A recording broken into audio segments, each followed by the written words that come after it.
Los podcasts nos trasladan, nos educan, nos enriquecen y nos acompañan en cualquier lugar que vamos. Bienvenidos a Hablemos Escritoras Podcast, un espacio para compartir con lo mejor, lo nuevo, lo controversial y lo delicioso de la literatura contemporánea escrita por mujeres. Los saluda desde Austin, Texas, Adriana Pacheco.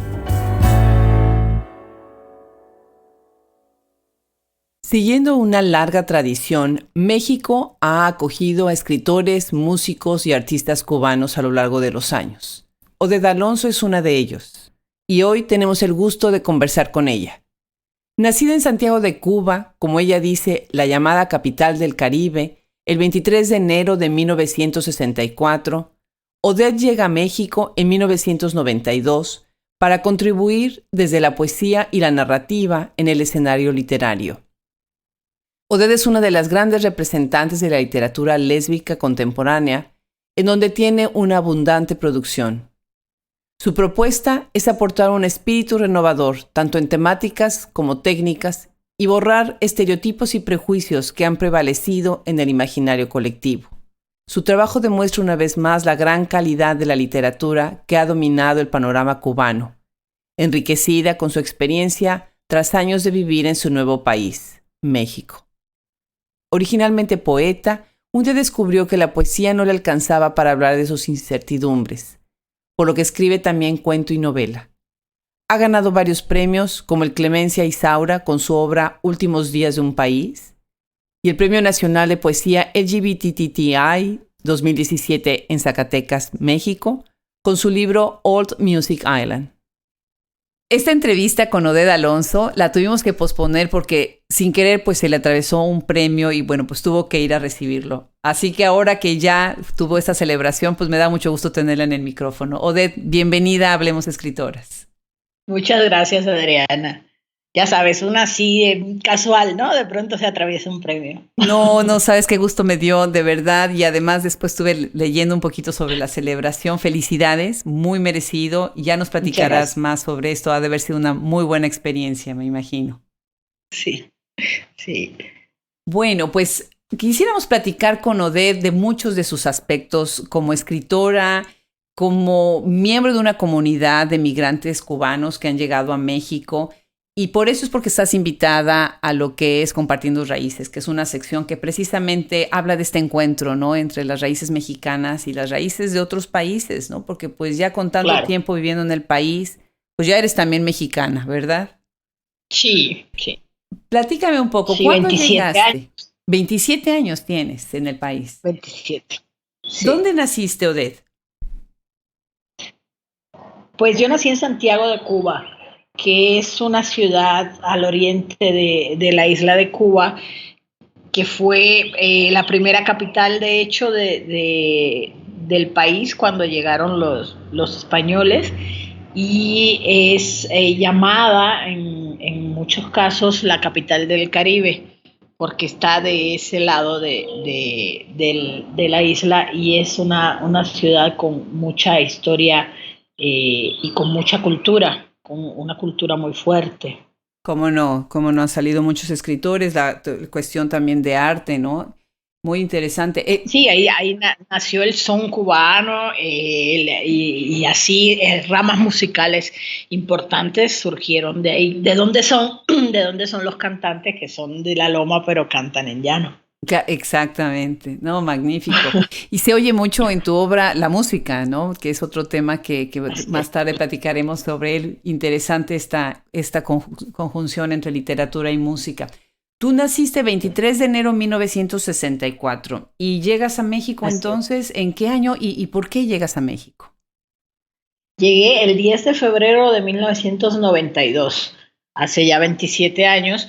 Y vine invitada por la Casa Internacional del Escritor de Bacalar, donde había una serie de talleres literarios con niños y jóvenes de ahí de la zona de Bacalar, y además un intercambio importante con otros escritores y otros proyectos literarios de la península de Yucatán. Entonces llegamos ahí a Bacalar y de ahí nos movimos un poco a Campeche, a Yucatán, dando conferencias, lecturas de poesía, dando a conocer la obra de los poetas jóvenes y escritores jóvenes, entonces jóvenes cubanos, y también trabajando con los talleres literarios, estos que te digo que funcionaban ahí.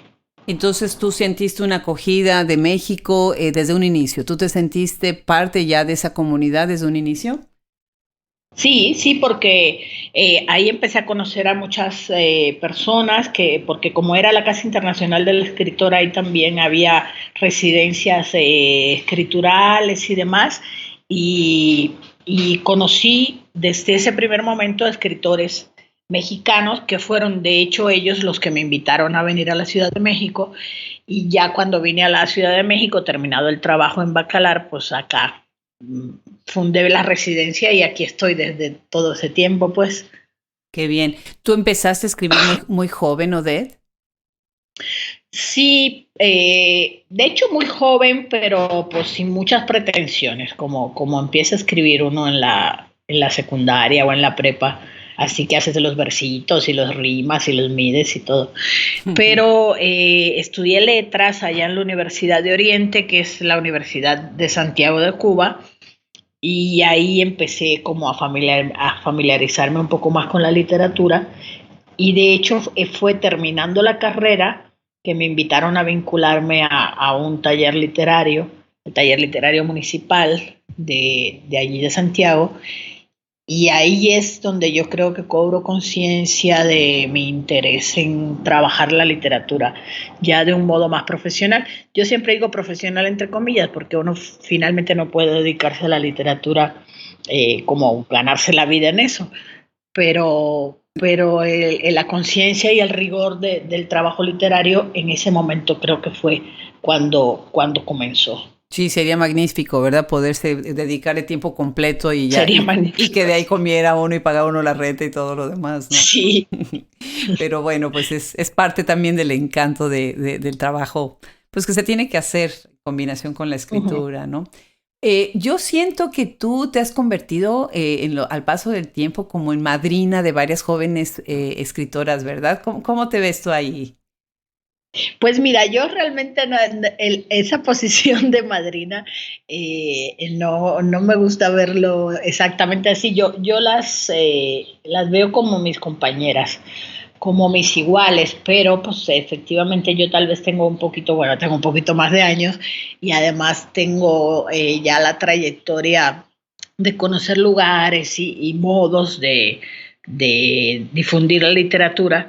Entonces, los he aprovechado también para darle un espacio a estas muchachas, compañeras jóvenes, y para mí es una labor muy, muy bonita y muy interesante porque, y además voluntaria también, porque es un modo de estar vinculado con los jóvenes y yo creo que los jóvenes siempre son los que traen como las ideas nuevas y para mí ese como tomar fuerzas y recargar energías es importante.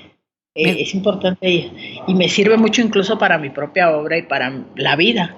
Me gusta mucho que corriges eso de madrina y me gusta mucho que dices de tomarlas como iguales. Por supuesto que sí, la experiencia nos da unas ventajas, pero aprendemos muchísimo de los jóvenes. Muchísimo. De los Sí. jóvenes mucho más a veces que de las mismas personas de nuestra edad que ya más o menos sabemos lo mismo y no nos asombramos mucho una de la otra y sin embargo los jóvenes son una fuente constante de asombro y de cosas nuevas. Claro, no, maravilloso, estoy completamente de acuerdo. Yo conocí tu obra a través de tu libro El levísimo ruido de sus pasos, publicado por Ellas Editorial en el 2005. Y Ajá. una de las cosas que me gustó mucho de este libro, y como te comentaba yo cuando estábamos saludándonos, preparándonos para el podcast, ¿no?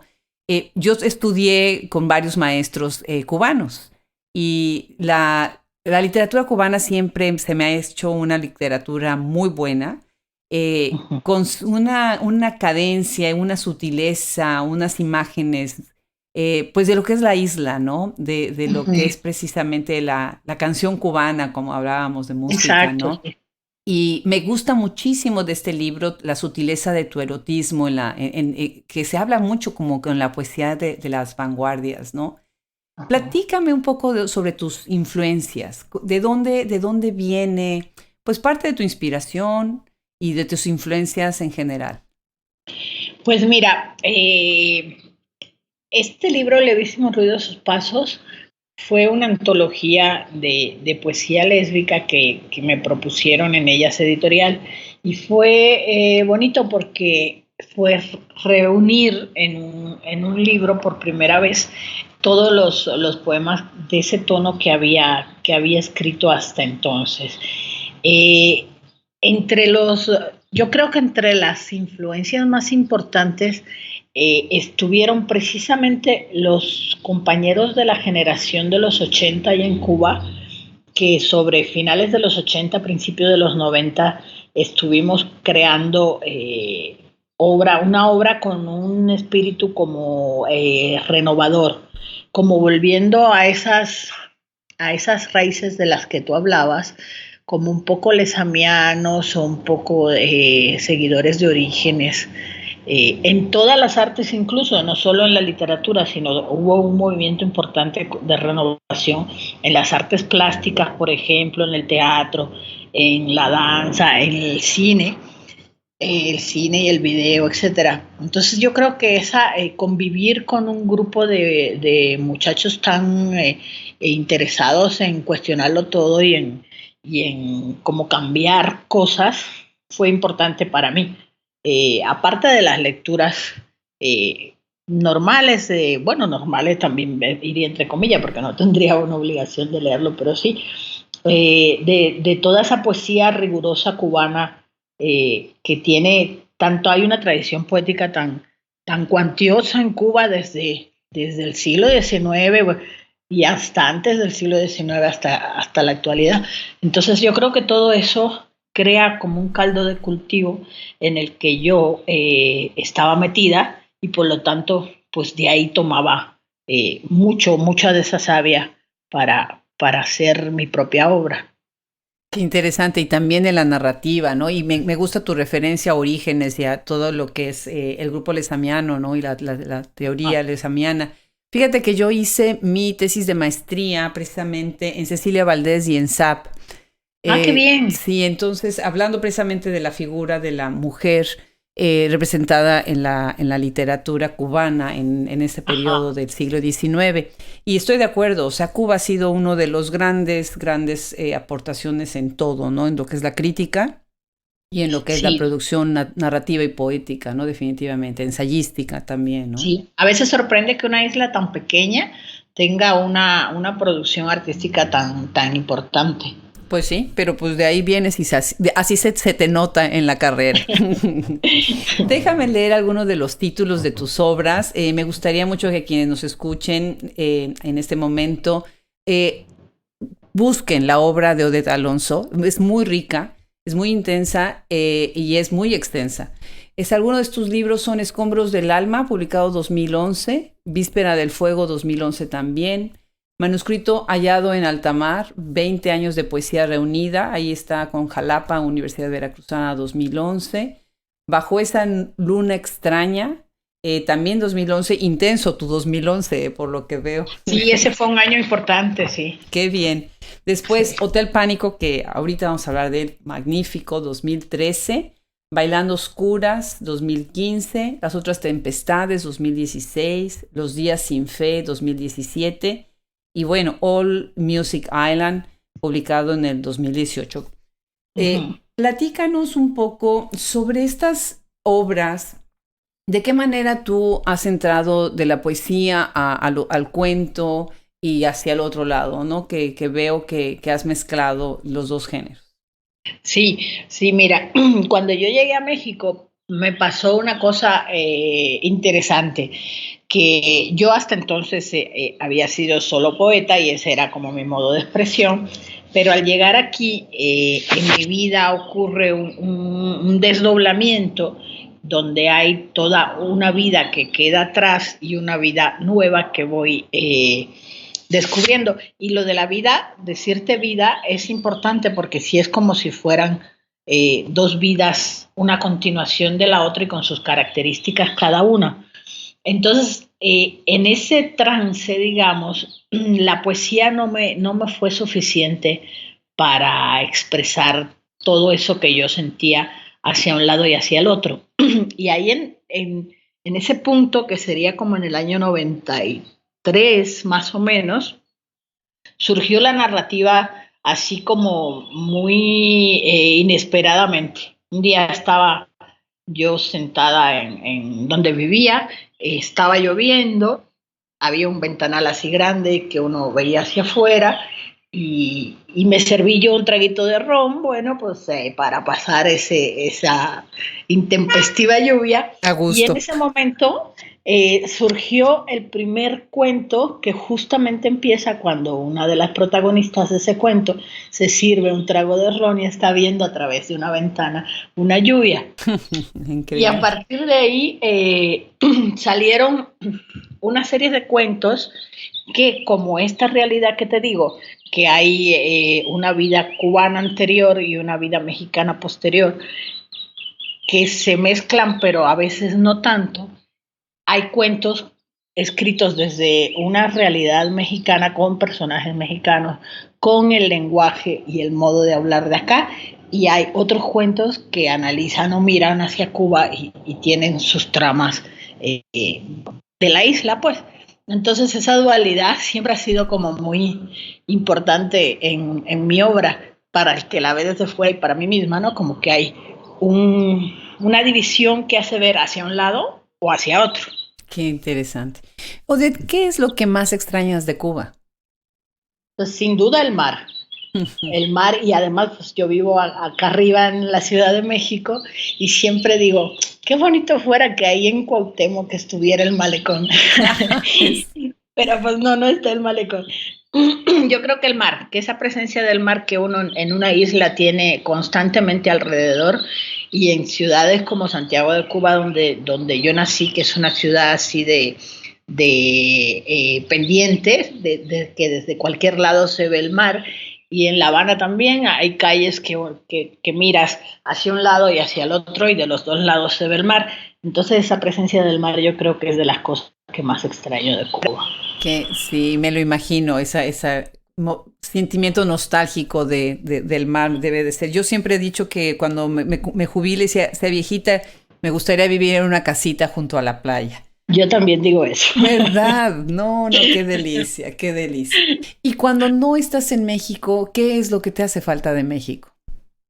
Pues mira, siempre resulta bonito decir o pensar que cuando, por ejemplo, ya a estas alturas de la vida voy a Cuba, siempre digo, extraño mi casa, o sea, mi casa es México. Y cuando viene el avión que viene sobrevolando la ciudad y la veo así desde arriba, digo, ya llegué a mi país, a mi ciudad, a mi casa. Extraño pues todo lo que extraña uno de la propia casa, ¿no? El colchón, el baño, el librero donde vas y ya sabes dónde están los libros que buscas, la casa en sí misma. Y pues eso es interesante porque pues como que ves como el foco de las residencias y de los asentamientos, cómo cambia de lugar. Y después de tanto tiempo, pues yo tengo casi el mismo tiempo ya de vivir en México de lo que viví en Cuba, Claro, pues ahí hay un equilibrio extraño, ¿no? claro, claro. Bueno, pues entonces ahorita sería el momento de platicar precisamente de Los días sin fe, que es un libro en donde yo veo pues temas relacionados con el exilio, con la tierra remota, ¿no? Con las Ajá, pérdidas que sí. significan la diáspora y significa, bueno, la movilidad, la migración entre un país y otro, ¿no?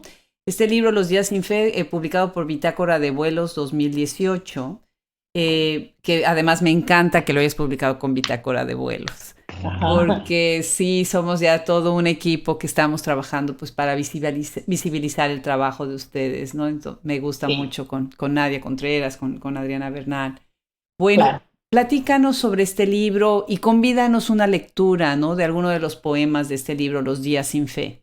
Claro que sí, mira, es un libro que Tiene una versión anterior en papel, pero pues de esas que son limitadas y por eso la decisión de publicar la versión electrónica, que además tiene esa facilidad de que desde cualquier lugar del mundo se puede obtener sin mucho problema. Es un libro que yo decía en el momento en que lo escribí que eran mi cierre con Cuba, eran los últimos poemas de lo último que salía de mi alma con respecto a Cuba. Y me estoy riendo porque justamente el libro que ganó el premio Clemenza Isaura hace unos días en Mazatlán se llama Últimos días de un país y según yo son los últimos poemas referidos a Cuba.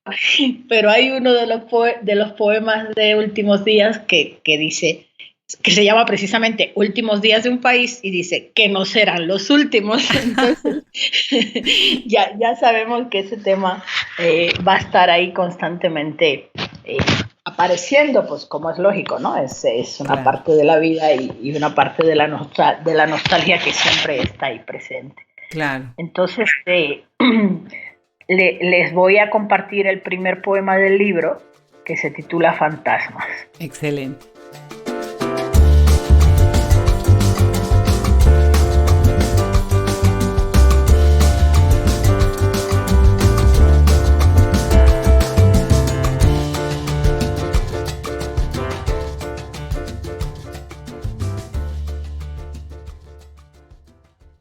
Soy un fantasma.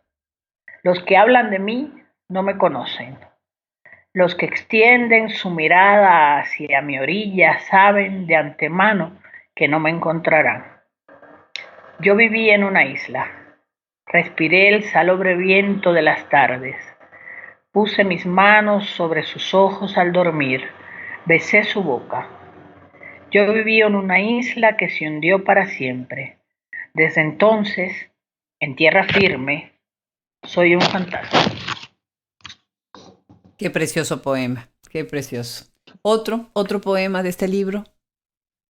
Otro poema de este libro es, por ejemplo, Intactos, que es el último poema y tiene un epígrafe de una canción de Silvio Rodríguez que seguramente habrán escuchado varios de nuestros seguidores, que dice, al final del viaje estamos tú y yo intactos. Claro, claro.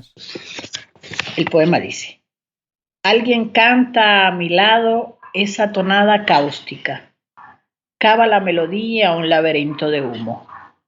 Lo que un día cuidamos ya no existe. Otro color tiene la tarde en la ventana, otro aire de tibieza parecida.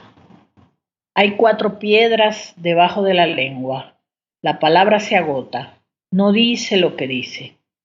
Al final de este viaje, las tablas no se salvan del naufragio, ni estamos, tú y yo, intactos. Increíble.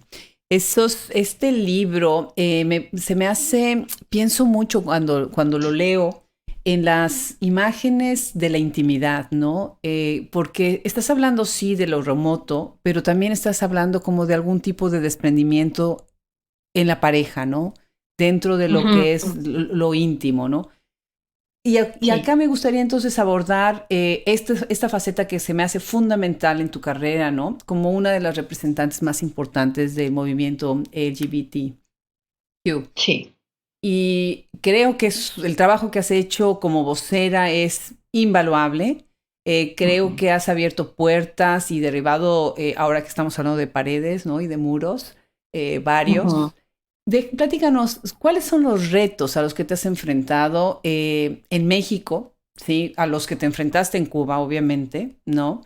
Y cómo ves tú la nueva manera de abordar el amor lésbico en la literatura, ¿no? Las formas de la lesbianidad y las posibilidades amatorias, ¿no?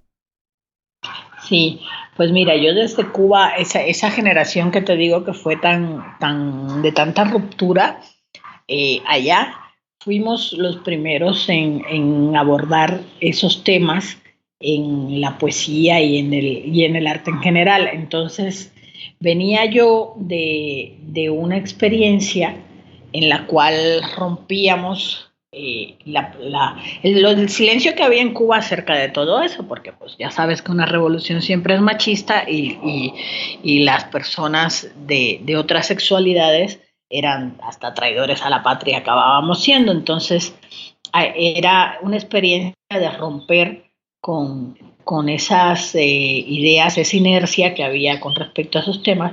Y llegué a México en un momento en que es importante también decir que acá también estaba sucediendo una apertura.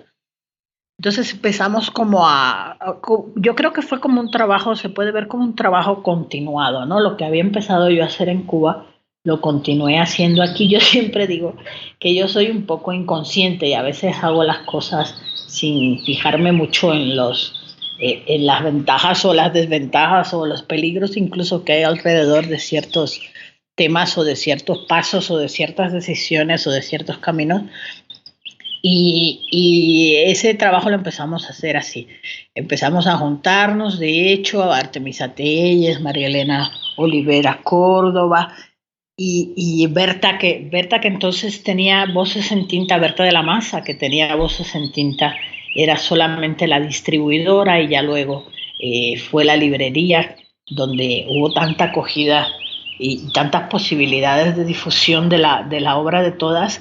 Pero desde ese momento primero Berta traía, por ejemplo, de España los libros de Gales y era el único lugar donde se podían conseguir aquí en México. Y ella hacía los conectes con otras editoriales o librerías de todo el continente y, por ejemplo, si necesitabas un libro que estaba publicado en Argentina, Berta lo traía. Entonces, eso empezó a ser un grupo importante eh, reunido alrededor de ese interés de seguir creando y de divulgar. Y bueno, pues al final Berta hace Voces en Tintas, la editorial, y ahí pues está la obra de estas personas que te comento, más de Reina Barrera, de mucha gente nueva que está acercándose al tema.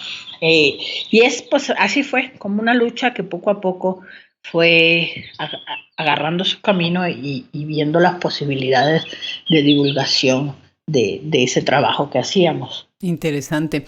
Sí, en la conversación que tuvimos con Artemisa Telles, que magnífica, magnífica también ella con su trabajo y con todo lo que está haciendo por el movimiento. Ella platicaba, mencionaba, ¿no? Que ustedes, tú y ella, han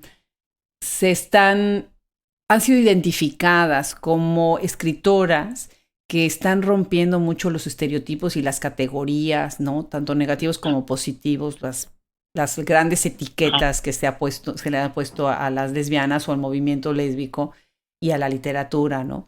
Entonces me parece que en eso ustedes han estado, pues, rompiendo una inercia que había antes, ¿no? En el pensamiento heterosexual, ¿no?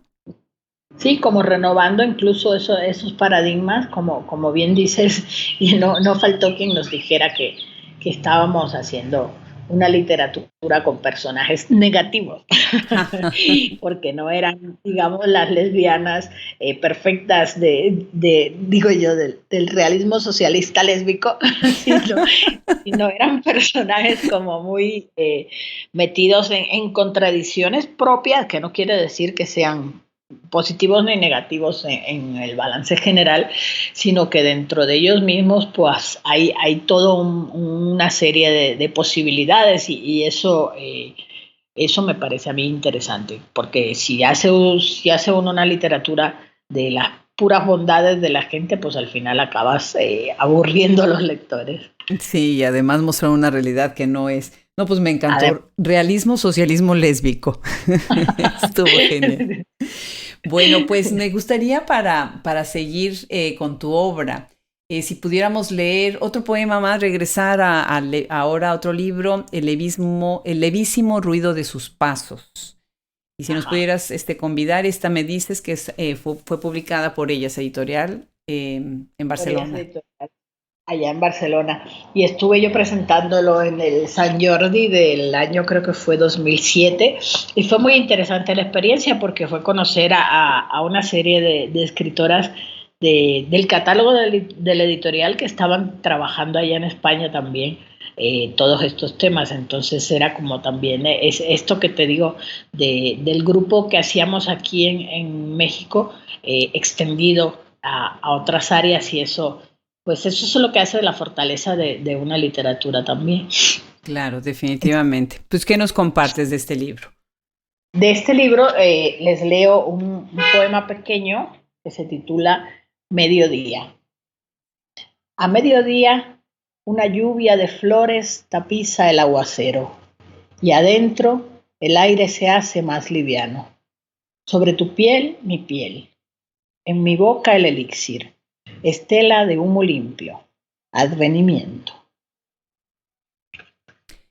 Fíjate que tu poesía, bueno, esta línea de dulzura, ¿no? Que tienes en la poesía, y ahorita lo que decías es que la poesía te quedó corta para expresar ciertos temas, ¿no? Y entonces Ajá, recurriste al cuento. Yo vi el contraste cuando leí Bajo la jacaranda. Y ajá. yo tengo sobrinos en la edad en la que yo imagino tus personajes, ¿no? De Bajo la jacaranda. Y fue un cuento que me pegó muy fuerte. Es más, se los compartí a ellos. Ajá. Háblanos de o sea, tanto tu libro Con la boca abierta y otros cuentos, Odisea Editorial 2006, y Hotel Pánico, Universidad Veracruzana 2013, estás entrando en lo sórdido de las relaciones, ¿no? Sí. En los celos, la violencia, ¿no? Pero por otro lado, la ternura y el amor incondicional. Platícanos sobre estos libros. Sí, pues así justo es que surge Hotel Pánico, es ese pánico que va más allá del pánico público generalizado, que entonces cuando lo escribí no era tan grande como lo es ahora, como lo estamos viviendo ahora en todos nuestros países, porque pues es una condición un poco mundial, pero la intención era enfocar esos pequeños terrores cotidianos que están dentro de la familia, de las relaciones, de los caminos que uno sigue cada día, como en el metro, o de ese orden del día a día, donde a veces hay tanto de terror y que sin embargo no lo vemos tan claramente. Esa era la intención de Hotel Pánico. Y Con la boca abierta, que hubo esa primera edición en España en 2006, son cuentos de tema estrictamente lésbico, que después se hizo una reedición en Voces en Tinta, acá con Berta de la Maza, que se llamó Con la boca abierta y otros cuentos, porque incluye los cuentos de tono lésbico que están justamente en Hotel Pánico. Este que te digo de Con la boca abierta y otros cuentos todavía puede encontrarse. Igual Hotel Pánico pueden encontrarse en las plataformas de ventas para libros electrónicos, Qué bien, qué y se lo bien. puede adquirir en cualquier lado, pues. Claro, qué bien. No, sí, sí, hay que buscarlos y qué bueno que haces ese comentario. Claro, definitivamente. ¿Quisieras leernos un fragmento de alguno de estos dos libros? Pues mira, les leo un fragmento de Bajo la jacaranda, que es un cuento que resulta interesante porque mezcla varias voces en en el mismo tema. Entonces, este fragmento, por ejemplo, es algo que va pasando en un vagón del metro.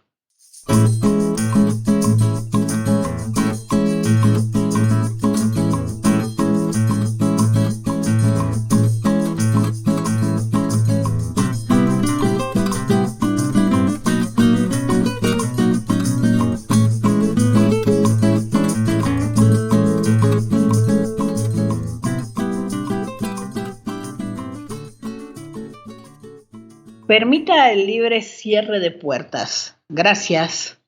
Sí, mire, damita caballero, Centro Naturista pone a la venta es la pomada cura hongos. No te hagas tonta, Lucha. Y tú no me digas así, Daniel. Pomada cura hongos para ese cuidado de los pies en esta temporada de calor. Vale 10 pesos. Ni te hagas la ofendida, ¿eh? Que te vi muy platicando con ese güey. Ese güey es mi jefe y con él solo platico de cuestiones de trabajo. Sí, mire, para esas uñas amarillas, para esas uñas gruesas, enterradas, apolilladas, que se caen a pedazos. Ajá, eso es lo que tú dices. Óyeme, pero ¿quién te crees que soy? Para esa resequedad, para esas cuarteaduras, para esa comezón, para ese mal olor. Yo lo vi, Lucha, vi cómo te miraba. Si ese güey me ve, de algún modo no es mi problema, no tengo culpa de ser bonita. Sí, mire, aproveche pomada cura hongos, ya que le contiene ketoconazol, es un producto natural y único, original, con sello de garantía y holograma del Centro Botánico. No te hagas la chistosa, Lucha. Nada más me entero que le estás haciendo ojito a ese vejete y le parto la madre. Me cae que le parto la madre a ti y a él y entonces me corto las venas con una navaja. Próximo arribo, estación Salto del Agua. Correspondencia con línea 1. Eres un imbécil, Daniel, me tienes hasta la madre. Efectiva para el pie de atletas, le vale 10 pesos, solamente 10 pesos le cuesta, 10 pesos le vale. Les digo, o sea, es que pecado mortal si no lee uno a Oded Alonso, así de fácil. No, y además, bueno, todos los planos, ahorita que estoy oyendo que en el fondo se oyen unos pajaritos en donde estás, hace rato se oía, y se oyó que pasó un coche, pensé precisamente en estos planos que tienes en Hotel Pánico, ¿no? Que te pone tan bien en el ambiente en donde está sucediendo la acción, casi es dramático, ¿no? Ajá, sí. Sí, Pues pues sí, para mí es interesante trabajar no solo el tema el tema en sí del cuento, sino toda la parte técnica alrededor. Entonces siempre me ha gustado como esos giros que puede dar la trama o estar narrando desde un punto que no es el inicio de la acción y que al final se conecta cómo va yendo la anécdota y al final, después de esa conexión, sigue el desenlace. Entonces, siempre me ha gustado trabajar las voces, los puntos de vista, desde dónde narras, qué tipo de lenguaje usas para cada caso. Eso para mí fue fascinante de la narrativa, fíjate. E incluso a veces digo que en ocasiones los personajes me llevaban por caminos que yo previamente no tenía vistos, sino yo sabía cómo empezaba o terminaba un cuento y de pronto los mismos personajes o la propia acción me iba llevando hacia lados que no eran los que inicialmente yo concebía. Entonces era como sorpresivo siempre. Me encantó, me ha encantado escribir narrativa. eso que dices sobre los personajes, sí, me parece que toman vida, ¿no? Ahora, algo que es importante es el lenguaje, cuando está uno mezclando lo cotidiano con la acción, y la acción es algo complicado, por ejemplo, estos dos chicos que pues ya él está mostrando estos celos, ¿no? Y el acoso de ella. Y por otro lado estás oyendo lo cotidiano, no frívolo quiero llamar, pero del vendedor, ¿no? Que está atrás, Ajá. ¿no? Cómo la vida sigue y está atravesada por estas historias. Y todo parece como si no pasara nada, ¿no? Pero realmente si, por ejemplo, no quiero echar a perder el desenlace del cuento porque necesitan ustedes leerlo, Claro, ¿no? claro. Pero pues ahí se ve, ¿no? Que está Ajá, atravesada la vida por estas historias tan individuales, ¿no? Definitivamente ajá. un excelente libro, me encanta. Y platícanos un poco Ok. entonces, tienes otro libro que se llama Espejo de Tres Cuerpos. Ese Ajá, esa fue es la novela. Sí. Quimera 2009. Y Ajá, ahí lo que yo veo es la corporalidad, ajá, el espacio de las geografías corporales, ¿no? Que habla de estas mujeres fuertes que se aman pero a la vez se cuestionan, que están como confundidas, que se reconocen a ellas pero viven a la vez como en total confusión, ¿no? Lo cínico también, ¿no? Un poquito también, pues cómo la literatura lésbica irrumpe el status quo, ¿no? ajá. Háblanos de este libro y del reto que significa o lo que tú quieres, tu statement que quieres poner con este libro en la conversación lésbica. Sí, pues es desde el hecho mismo de que es un triángulo amoroso y un triángulo un poco inusitado, que no sé si espera o no el lector desde el inicio, pero que es también sorpresivo.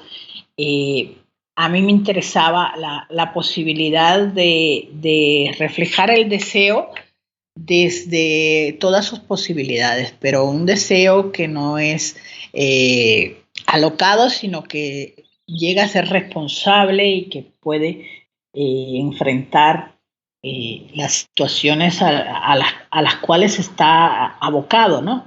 Y sobre todo presentar personajes que no son marginales y una trama que no termina necesariamente en la tragedia, porque en la literatura en general, pero específicamente en la literatura lésbica, hay como una tendencia, o ha habido durante muchos siglos, una tendencia a la anécdota trágica que en ocasiones tiene un final trágico. No faltan los ejemplos de suicidios o de asesinatos o de que acaba muy mal la protagonista siempre.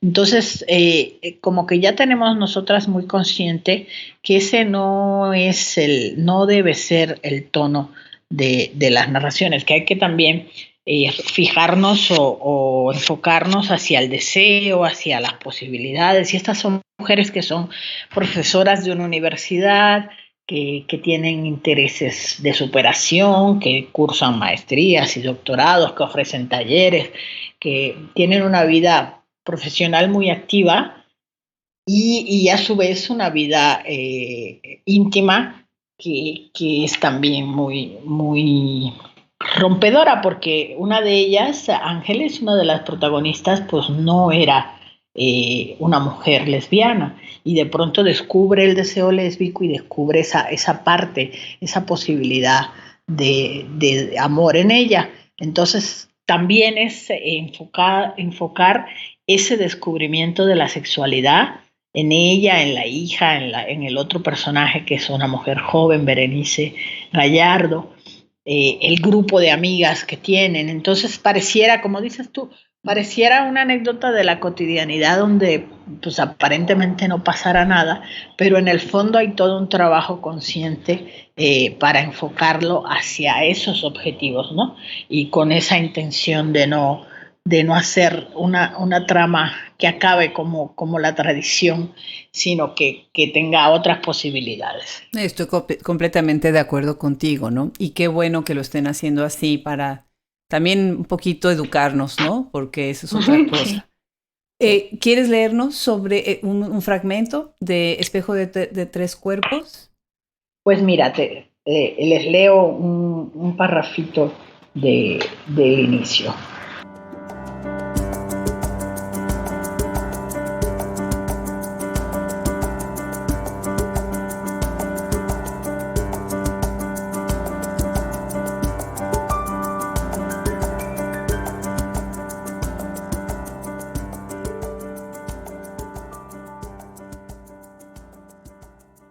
La noche volvió a ser un suplicio y un gozo. Saboreaba 1000 veces el beso y la volvía a ver sentada frente a ella en el restaurante. La luz tenue, el vino delicioso y la sonrisa de Berenice alargándose en esa boca hermosa que en ese mismo instante quería morder. Berenice extendiendo las manos por encima de la mesa para tocar las suyas, Berenice rozando sus rodillas por debajo del mantel, haciéndole crecer ese escozor insoportable que bajaba desde el vientre y que persistía como un látigo de fuego hasta esa hora de la noche. Miró el reloj. Pasaban las 9:30.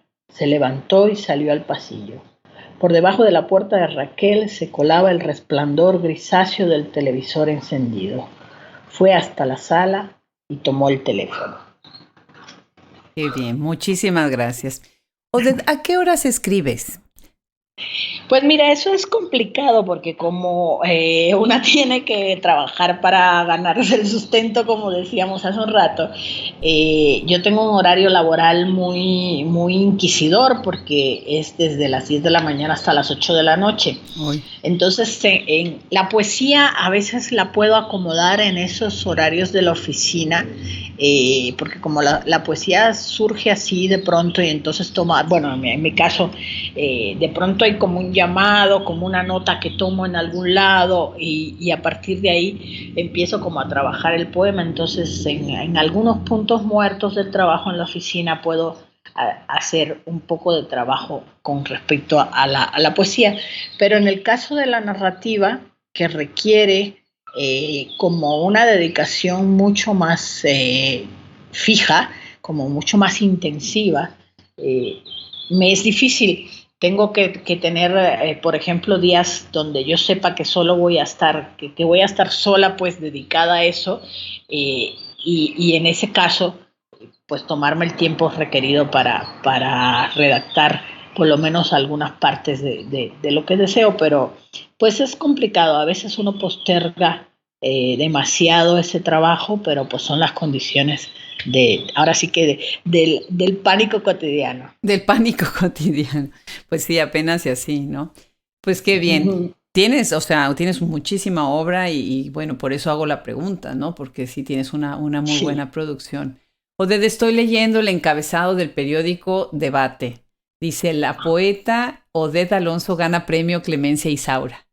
Ajá. La poetisa Ajá, originaria sí. de Cuba se lleva uno de los máximos galardones que se entregan en el Carnaval Internacional de Mazatlán, 21 de febrero Ajá.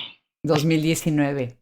Qué suerte, Sí. qué maravilla. Felicidades, de verdad. Platícanos sobre este Muchas gracias. premio y la obra que lo ganó y cómo estuvo la celebración. Pues mira, fue muy interesante porque, bueno, uno manda a los concursos, lógicamente, para ganárselos, pero siempre queda como esa duda de si sí o si no.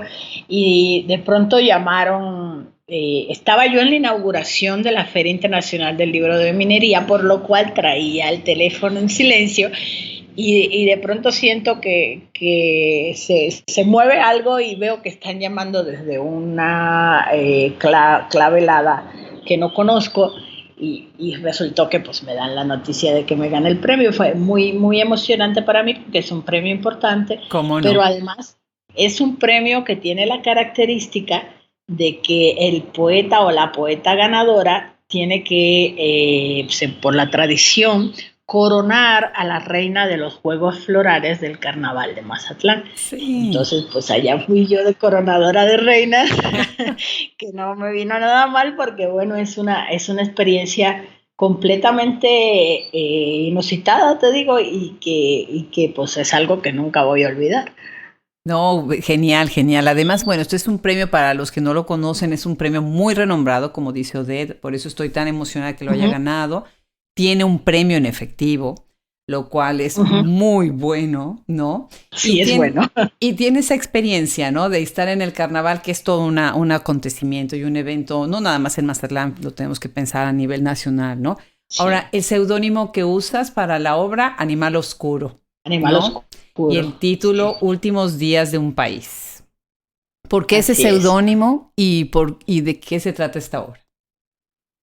Pues mira, Animal Oscuro es o forma parte de unos versos de un libro anterior que se llama Lo que transcurre y que de hecho fue dictaminado para salir en Atrasalante, que es una editorial de Monterrey, en el transcurso del año, así que por ahí tendremos noticias también sobre ese otro libro.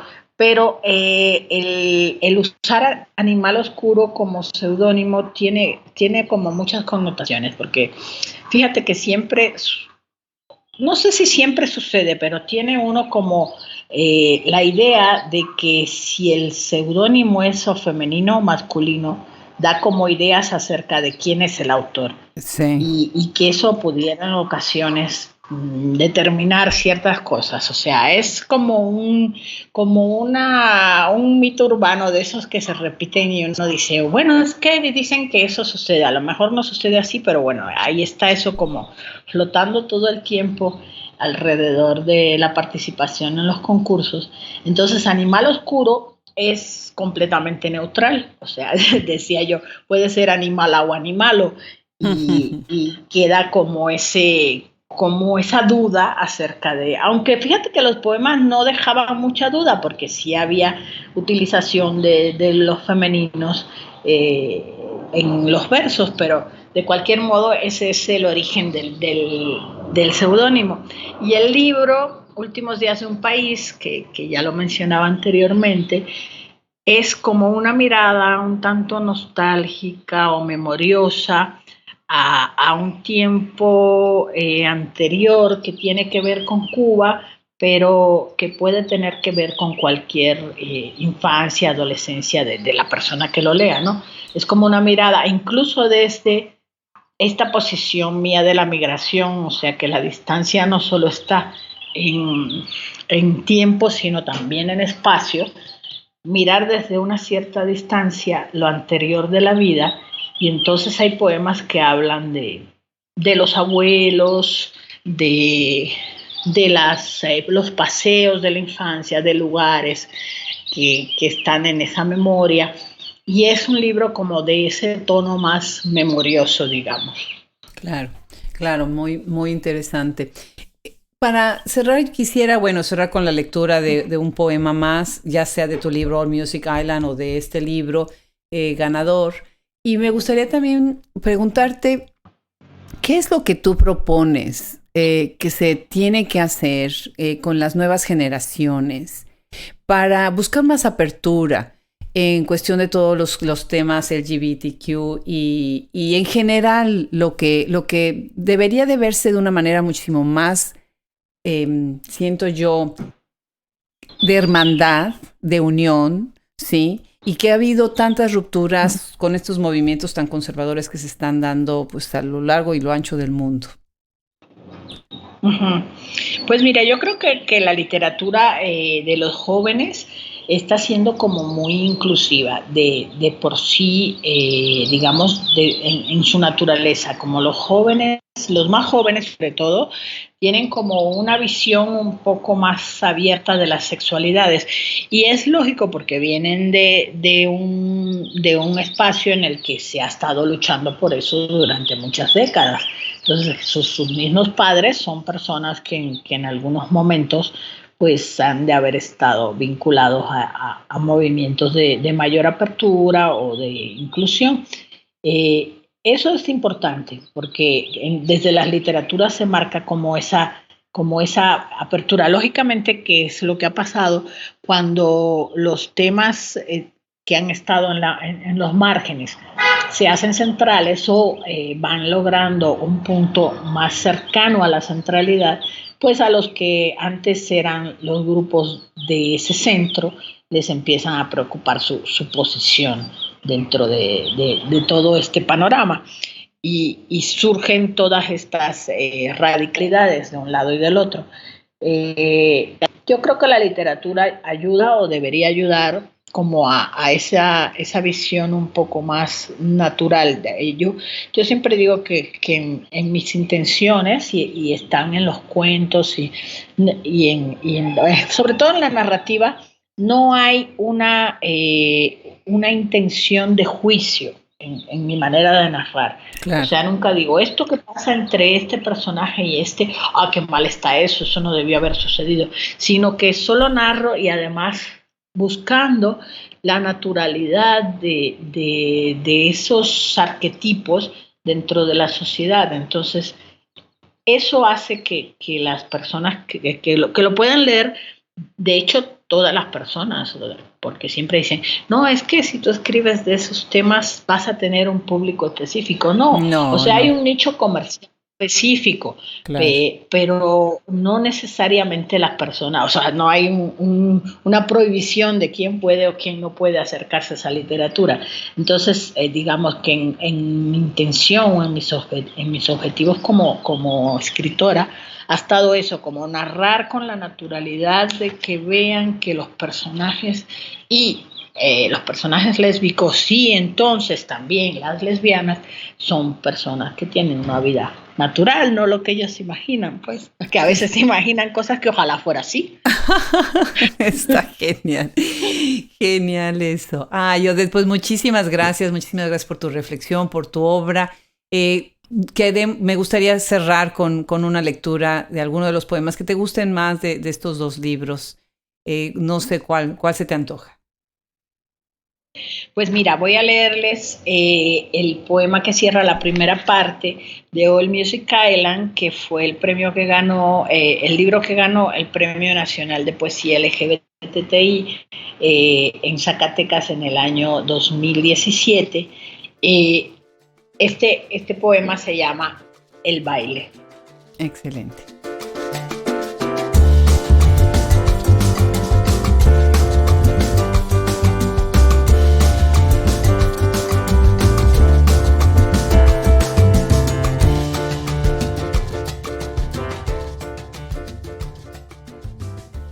Las puertas se han cerrado y estamos sobre esta cama líquida.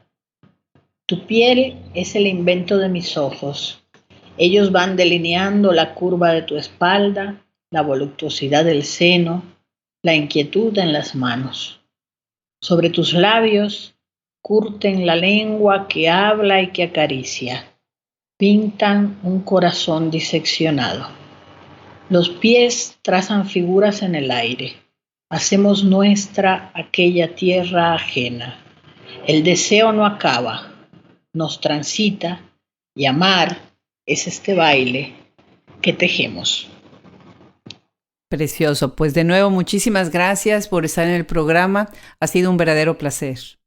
Muchas gracias a ti, Adriana, y mucho éxito con este proyecto tan importante que estás llevando y en el cual pues me tienes a tus órdenes.